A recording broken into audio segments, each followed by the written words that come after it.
Atención colombianos, Salvatore Mancuso concedió una entrevista a Daniel Coronel donde habló de diferentes temas, sobre todo de empresarios y políticos mezclados con este tema de las autodefensas. También de la multinacional Chiquita Brands, que ha sido multada en estos momentos por haber financiado las autodefensas en el periodo del gobernador de Álvaro Uribe Vélez. Habló de Ecopetrol, la masacre del Aro, de Álvaro Uribe Vélez, de Francisco Santos, de Abelardo de la Espriella y de la elección del fiscal Mario Iguarán. Salvatore Mancuso, recordemos que fue el máximo jefe de las Autodefensas Unidas de Colombia después del asesinato de Carlos Castaño, ordenado por su propio hermano.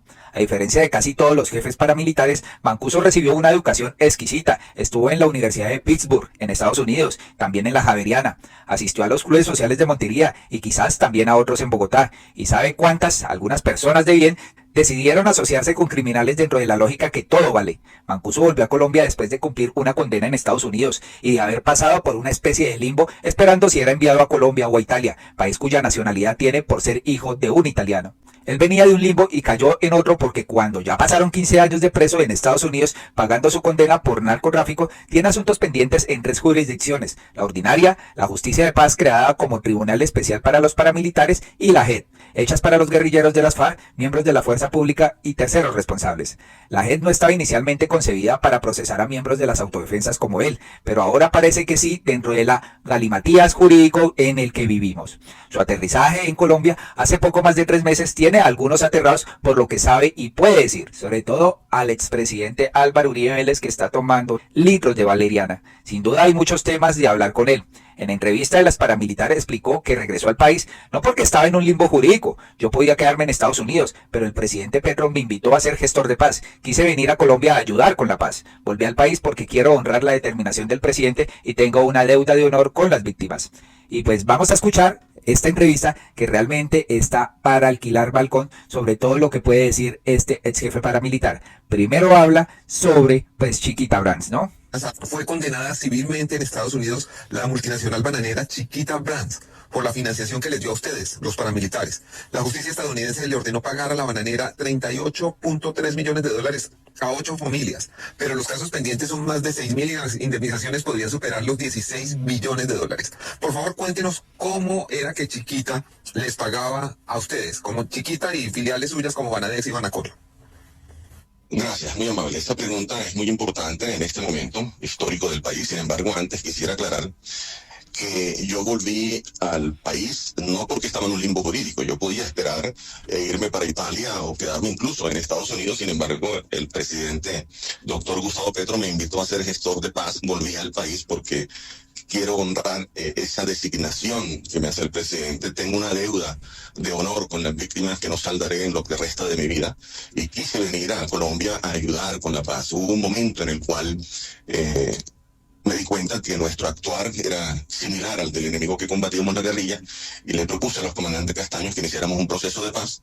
Y luego, cuando iniciamos las versiones libres, ustedes recordarán un comandante Mancuso que aún tenía una altivez y que estaba dando las versiones libres. Aún me sentía en ese momento haber sido un comandante de autodefensa, pero cuando vi el dolor de las víctimas, los miré a sus ojos, sentí el sufrimiento, escuché la explicación del daño tan impresionante que le causamos. Muchos de los medios de comunicación dijeron que yo me volví una plañidera y efectivamente yo no podía aguantar el daño, aunque quería retenerlo por el dolor que sentía de ver y sentir ese dolor que era mínimo a lo que las víctimas han sentido. Y desde ese momento prometí que tendría que trabajar el resto de mi vida porque estas situaciones de tragedia y barbarie no se vuelvan a repetir. Por eso volví al país y porque no tengo nada pendiente con la justicia de Colombia, ni del mundo, ni de ningún país del mundo. Yo le pagué todo lo que le debía a la justicia colombiana y merezco la libertad. Además me nombran gestor de paz, que se pide que levante las medidas de aseguramiento que pueda haber en mi caso y no se han levantado. Estoy detenido de manera ilegal y arbitraria en este momento. La justicia se ha politizado en mi caso. Y esa situación tiene una justificación. No quieren que yo salga en libertad, no quieren que yo ejerza la gestoría de paz para que pueda ayudarle al país, para que pueda ayudar en la agenda de no rebeldes y pueda adelantar este gobierno unas negociaciones serias que conduzcan a el desmonte de estas estructuras ilegales y a que haya paz en el país, que no se sigan produciendo víctimas. Y esa situación precisamente es para que no es un ataque a mí, ni es un ataque tampoco al gobierno del presidente Petro. Por supuesto que lo atacan, pero es un ataque directo al país, a la paz del país, a las víctimas que siguen siendo revictimizadas. Y es una situación terrible, una barbaridad que impidan que cuando los compromisos, precisamente a lo que nos llaman, que entremos a ayudar con la paz del país, se nos impida que podamos hacerlo. Y además tengo derecho a la libertad por los dos sistemas de justicia transicional, pero si no me cumplen a mí, ¿cuál es el mensaje que se les está enviando a estos grupos rearmados? Que se desmovilicen para someterse a uno de esos dos sistemas de justicia y ninguno de los dos cumple. Por eso estoy analizando y estudiando con mis abogados la posibilidad de renunciar a uno o a los dos sistemas de justicia transicional, porque en mi caso no han cumplido. Y esto es una barbaridad. ¿Cuál es el mensaje que se le manda a estos grupos armados con los que este gobierno está adelantando procesos y quiere adelantar con otros grupos? De hecho, he recibido mensajes de muchos de ellos, de algunos, no de todos, que quieran avanzar en este proceso. Incluso hay unos diálogos ya listos avanzando con el gobierno, con la Oficina del Alto Comisionado para la Paz, que se van a instalar prontamente, y esa es una situación que tenemos que resolver con urgencia, porque si el sistema de justicia, el sistema de cierre de justicia al que se van a someter incumple, y esto es una barbaridad enorme, porque esos incumplimientos e inseguridades jurídicas llevaron al asesinato de 5.000 personas de las autodefensas que asesinaron después de la desmovilización. Ese tema los llevó a que se rearmaran. Entonces los están invitando a que continúen en el monte, a que continúen en las ciudades, a que esos grupos no rebeldes continúen armados, e incluso a los otros grupos rebeldes, porque la bala de fusil que salga independientemente del fusil que la dispare produce víctimas independientemente de quién la dispara. Entonces ese tema no puede seguir de esa manera. Ahora, el tema de Chiquita, ese es un Bueno, ahí tenemos una primera noticia. Tenemos una primera noticia con esto. Salvatore Mancuso nos está diciendo que está pensando en renunciar a una de las dos jurisdicciones, o a Justicia y Paz o a la JEP, porque siente que no le han cumplido con ninguna de las dos. Yo quiero volver sobre ese tema más adelante, pero quisiera preguntarle por el tema de la financiación de Chiquita Brands, que no fue solamente en dinero. Ellos utilizaron una zona aduanera especial que les concedió el gobierno de la época para establecer un puerto en Zungo, en el Urabá, en donde llegaron 3.000 fusiles para los grupos paramilitares, fusiles que fueron usados en masacres, en varias que están demostradas que causaron el desplazamiento de miles de personas. Señor Mancuso, Chiquita ha dicho en los tribunales de Estados Unidos que ellos accedieron por una extorsión, que ustedes les hicieron dar ese dinero con un fusil apuntándoles. Aquí definitivamente cuántas empresas no estarán involucradas en financiación ilegal de las autodefensas, ¿no? De pronto y presuntamente podría estar el grupo Aval aquí también, ¿no?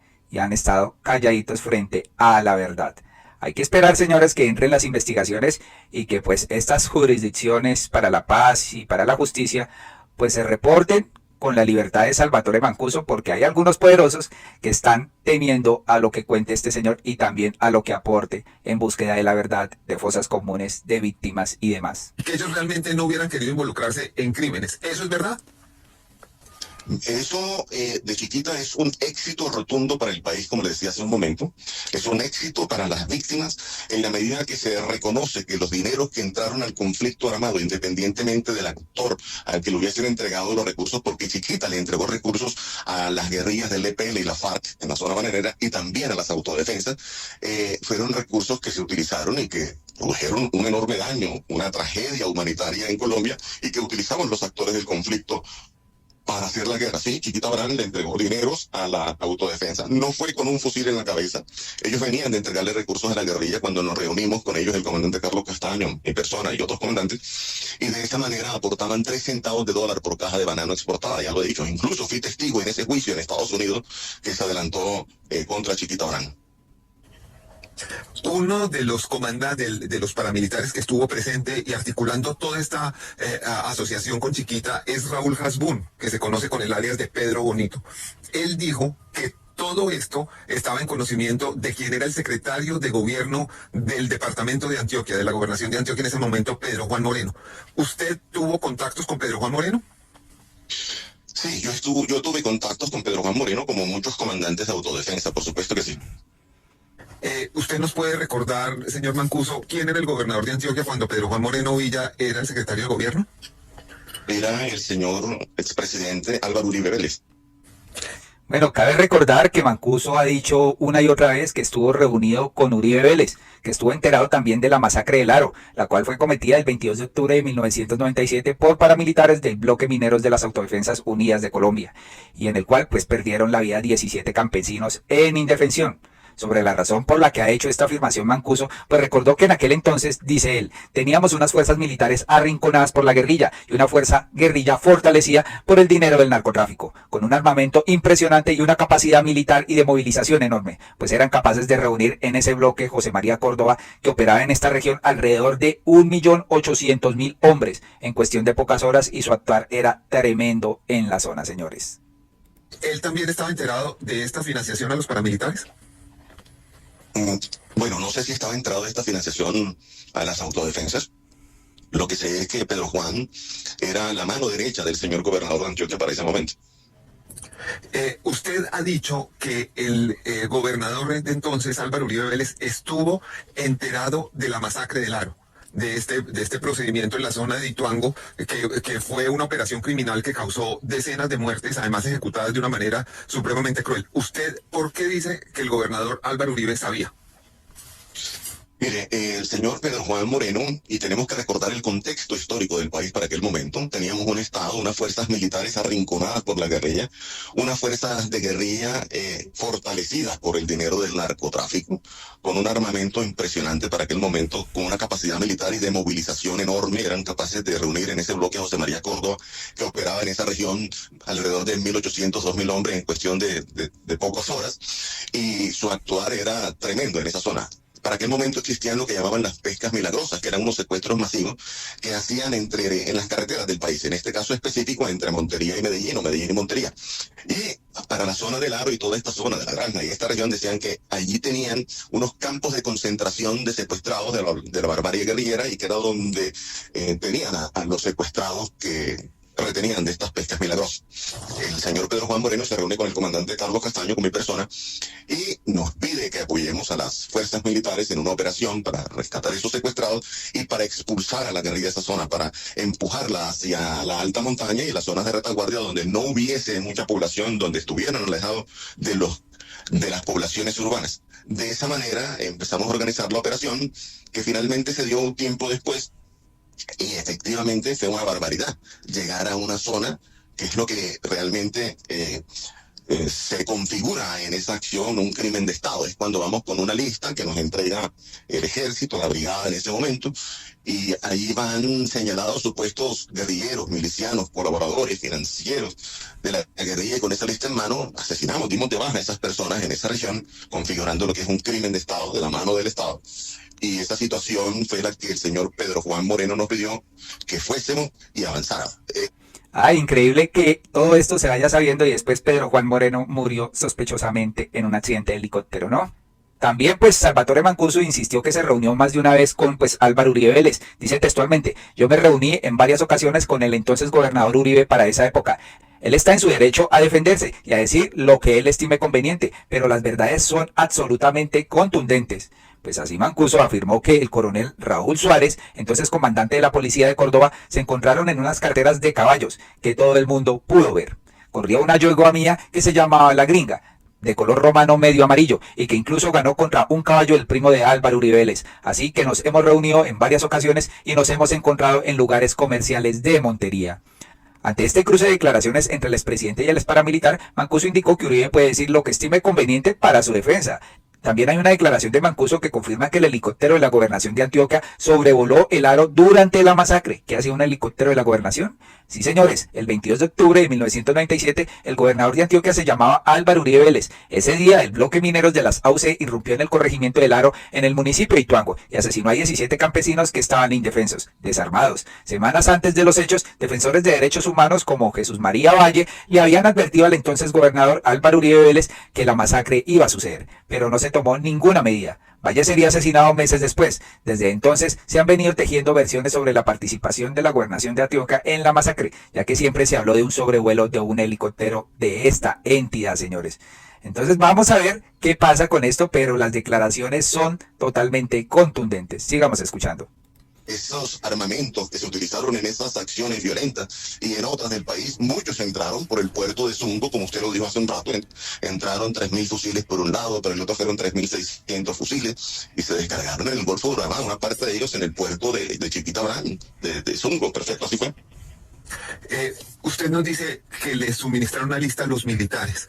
¿Quién era el comandante militar de la zona cuando ustedes recibieron esa lista de personas que debían ser asesinadas? ¿El comandante militar de las autodefensas o del ejército? Del ejército.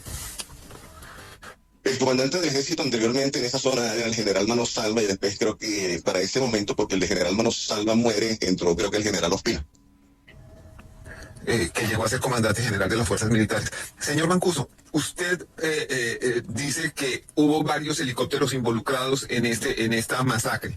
Uno que lo transportaba usted mismo.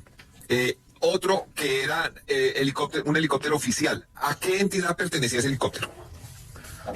Mire, yo estuve en un helicóptero, entré como en 2 o 3 ocasiones, no recuerdo con exactitud en este momento, pero entré varias veces a llevar munición, a sacar heridos, muertos, a llevar relevos de las autodefensas. También estuvo el helicóptero de la gobernación de Antioquia sobrevolando el área, y estuvo helicóptero del ejército y helicóptero de guerrilla también en el área en ese momento. Es decir, usted confirma que un helicóptero de la gobernación, el señor expresidente Álvaro Uribe, lleva años diciendo que eso no es cierto. ¿Usted confirma que un helicóptero de la gobernación estuvo involucrado en esa masacre? Bueno, el helicóptero sobrevoló. De hecho, el helicóptero de la gobernación estuvo en varias ocasiones en los campamentos de las autodefensas. En él, en algunas ocasiones, llegaron unas comisiones humanitarias. Llegó Pedro Juan Moreno. Fueron varias las ocasiones en que ese helicóptero aterrizó en campamentos de autodefensa en la región de Urabá. Tremendas declaraciones aquí del ex jefe paramilitar Salvatore Mancuso. ¿Por qué Uribe tiene que ir a la cárcel? Que pague una sanción restaurativa como la que está pagando en este momento el señor Laforí. Laforí está cumpliendo una misión de gestor de paz, excelente misión, me dicen, y está aportándole a la paz del país. Entonces creo que lo importante en este asunto es que quienes tuvimos responsabilidades en el conflicto, incluso mucho más quienes fueron aliados de las autodefensas, en esta absurda guerra que independientemente de quien la haya ganado militarmente, la perdimos todo, el país, las víctimas, qué fue lo que generamos y qué ganamos con ello.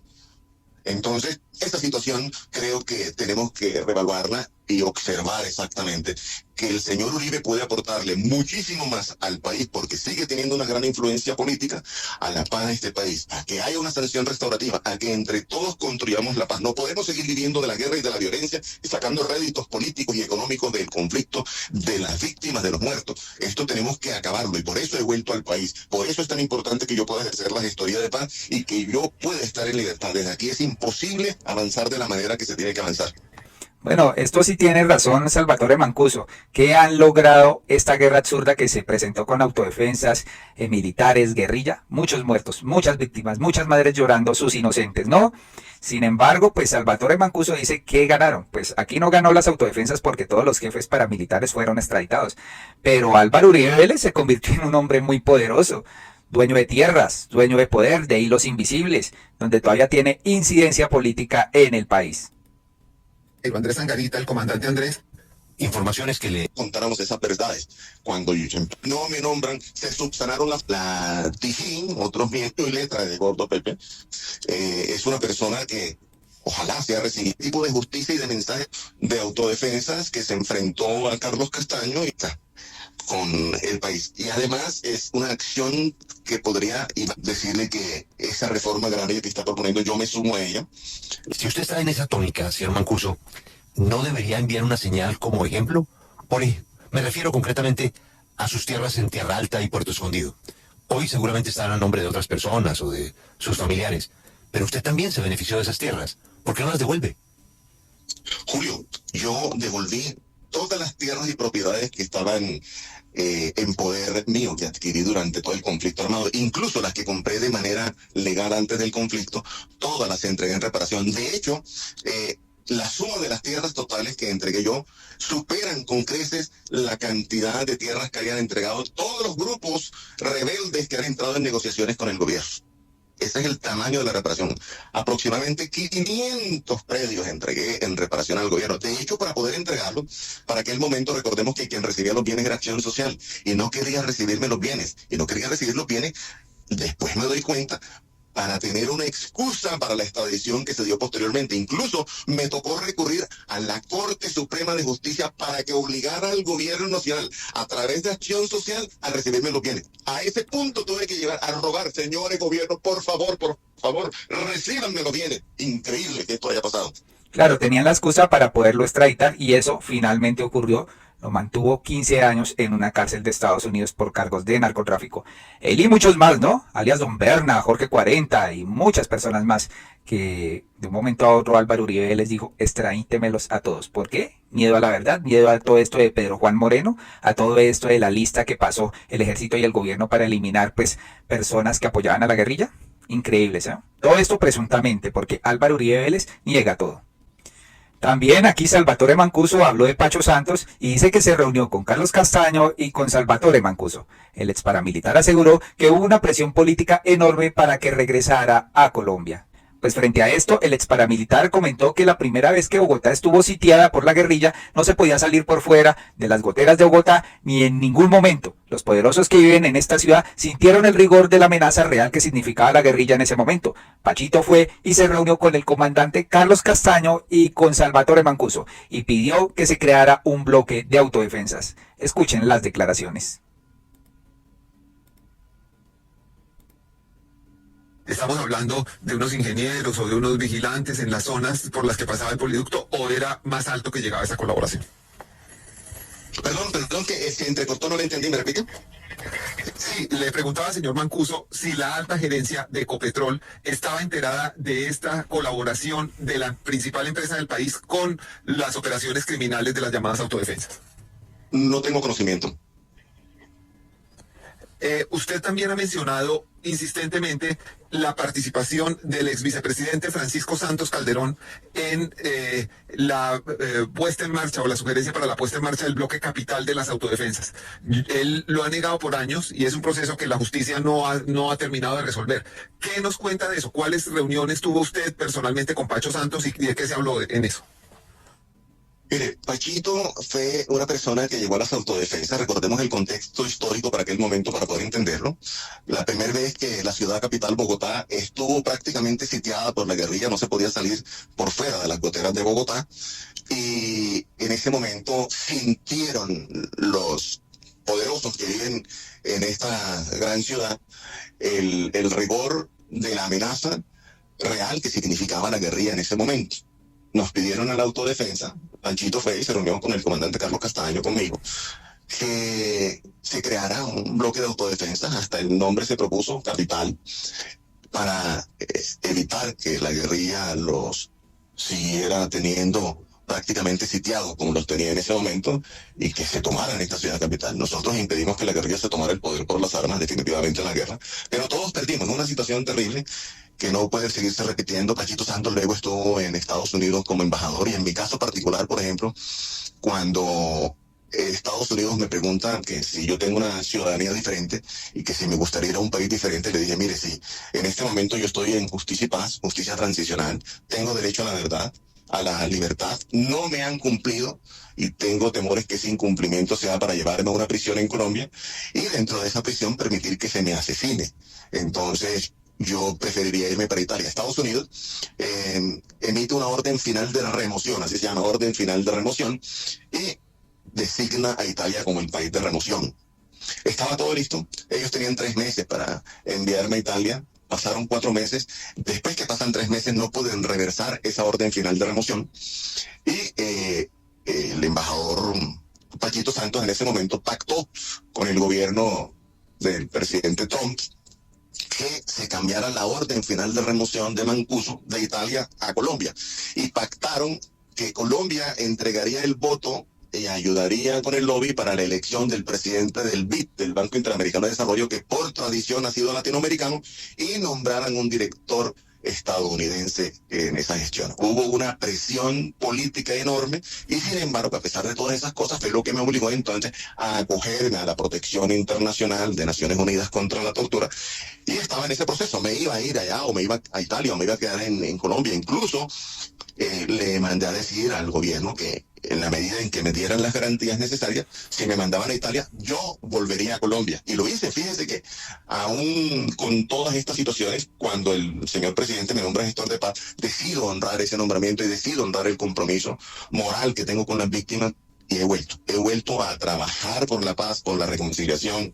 Quiero hacerlo, pero también es importante que se me cumpla. Si hemos cumplido Pues hay que cumplir. La justicia transicional tiene que cumplir y ambas tienen la potestad de darme la libertad porque he cumplido, no les debo un solo día, y ambas tienen la potestad de levantar las medidas de aseguramiento en este tema de particularmente. Bueno, esperemos a ver. De pronto aquí hay unos serios intereses de Pachito Santo en mantenerlo en la cárcel. ¿Por qué será, señores? Pues vamos a ver las reacciones luego de esta tremenda entrevista que dio Salvatore Mancuso. Gustavo Petro frente al titular. Mancuso confirma que el helicóptero de la gobernación de Antioquia sobrevoló el Aro durante la masacre. Pues Gustavo Petro escribió: lo que afirmamos en mi debate en el Senado en el 2007 era verdad. Frente a esto, ustedes no se imaginan cómo se regó Álvaro Uribe Vélez, le dijo de todo al presidente de la República, y pues ya sabemos que aquí hay gato escondido y que Álvaro Uribe Vélez presuntamente no ha querido decir toda la verdad. El señor pues Mancuso no quiere que se le envíe a este señor a la cárcel, sino que acepte su pues responsabilidad en el conflicto armado que se dio desde que era gobernador, ¿no? Uribe escribió: al presidente de Colombia no le luce mentir, tampoco sustituir 27 años de investigaciones judiciales por el acomodo de un bandido que, como muchos de ellos, están agradecidos con el gobierno. Que el presidente haga revisar las bitácoras de vuelo, el manejo correcto de pilotos que venían de gobiernos anteriores, todo administrado con independencia por el Servicio Aéreo de Salud de Antioquia. ¿O será que el presidente se siente colega de bandidos con quien se pone de acuerdo en las falsedades que les premia? Mi última reunión con Jesús María Ovalle fue a finales de 1996. Lo asesinaron en los últimos días de febrero de 1998, cuando me encontraba en una universidad en Inglaterra, después de haber terminado el ejercicio de la gobernación de Antioquia el 31 de diciembre de 1997.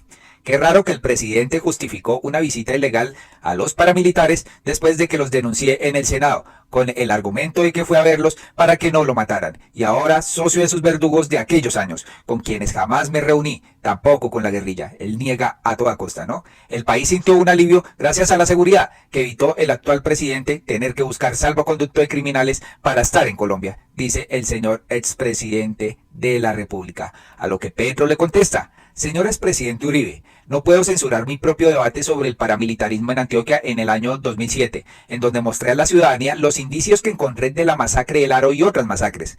Le admito que, como todo debate parlamentario, tiene el beneficio de la duda y que lo que debe buscarse es la verdad judicial. Nunca conocí al señor Mancuso, pero debo afirmar que al menos tiene razón en su petición de cesar la colaboración con la guerra y comenzar la colaboración con la paz. Esa invitación es extensiva a toda la sociedad colombiana, incluyéndolo a él, ¿no? Usted respondió mi debate en una rueda de prensa el 19 de abril del 2007. En esa rueda de prensa inició lo que llamó el caso de las chuzadas del DAS, del que fui víctima como mi familia según sentencia el Consejo de Estado.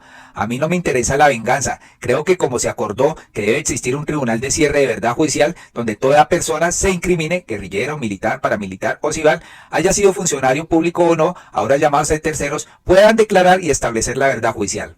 Este tribunal debería ser la JEP, tal como el Estado colombiano se comprometió mediante declaración unilateral de Estado ante la humanidad. Tenga la seguridad que un proceso así nos llevaría no a la venganza, sino a un gran proceso de perdón social que convocará a Colombia a una verdadera paz. Usted y yo podemos colaborar en ese proceso que cambiaría la historia del país para bien de nuestros hijos, nietos y los de toda la sociedad colombiana, le dice aquí el presidente Petro a Uribe, ¿no? Y es que es una vergüenza para la justicia en este país saber que en el gobierno de Álvaro Uribe Vélez tenían que contar con el apoyo de paramilitares para poder elegir fiscal general. Me imagino que en esa época la Corte Suprema no se demoró más de 6 meses como lo hicieron con la terna de Gustavo Petro. Escuchemos las declaraciones de Salvatore Mancuso sobre la elección de fiscal para esa época, el señor Mario Iguarán. La terna estaba compuesta, señor Mancuso, por Jorge Pretel, por Mario Iguarán y por la doctora Consuelo Caldas. Tengo entendido que ustedes tenían más simpatías por Jorge Pretel que por los otros candidatos. ¿Por qué terminaron ayudando a la elección de Mario Iguarán y en qué consistió esa ayuda? Porque fue un pedido que vino directamente de Sabas Pretel, que llegó y nos manda con José Félix Laforí, esta razón, y que era un pedido directo del señor presidente de la República. O sea, el doctor Álvaro Uribe Vélez, a través de su ministro del Interior, Sabas Pretel, pidió el favor y ese mensaje lo llevó José Félix Laforí. ¿Cómo entregó José Félix Laforí ese mensaje? Se reunió conmigo, se lo entregó primero le mandó un documento al señor Benito Osorio, que era en ese momento presidente del Fondo Ganadero de Córdoba, y Benito me hizo saber que José Félix quería hablar conmigo. Llegó a mi casa en Montería cuando yo estaba desmovilizado y era miembro representante, tenía un salvoconducto para ir de bloque en bloque de autodefensa, ayudando a convencerlos para que avanzaran en el proceso de negociación y desmovilización con el gobierno de Uribe. Y llegó a mi casa de Montería en ese momento, la que quedaba en el barrio de La Castellana. Pues frente a esto, Gustavo Petro se pronunció y dijo: me dificultaron al máximo que pudiera ser elegida una fiscal de la terna que presentaba, pero no hubo ningún problema en elegir un fiscal con ayuda del paramilitarismo narcotraficante. Ya sabemos por qué se oponían a elegir fiscal de mi terna. Se oponían porque es una persona decente. La Corte Suprema de hoy dio un paso fundamental que coloca en el país al camino de la decencia, ¿no? Vamos a ver qué pasa, señores, pero es verdad todo lo que dice Gustavo Petro.